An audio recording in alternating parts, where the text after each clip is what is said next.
আমাদের content creator যারা প্রশংসা করিয়া তখন তারা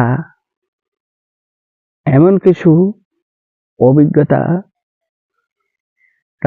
অর্জন করতে পারে, তারা শুধু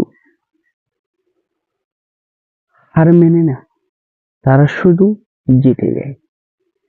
তখন জিতে যায় তখন তারা থেকে ব্যস্ত হয়ে কাজ করতে হয়।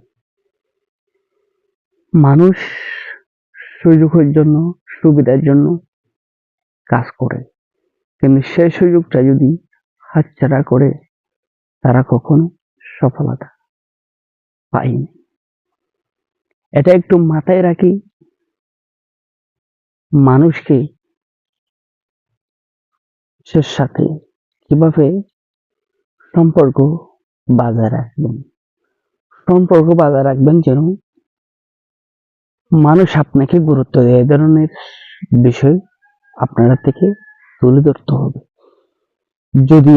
যদি নতুন বিষয় নিয়ে আপনার অডিয়েন্সের হাসে তুলে ধরতে না পারেন, আপনার অডিয়েন্সে কখনো আপনাকে সাপোর্ট করিবার ইচ্ছা হবে না। সেটা আপনার মাথায় অবশ্যই সবসময় রাখতে হবে। যদি পারেন সবাইকে একটু কমেন্ট করে বোঝানোর জন্য চেষ্টা করবেন। আর ভালো থাকবেন। আল্লাহ হাফেজ। আসসালামু আলাইকুম।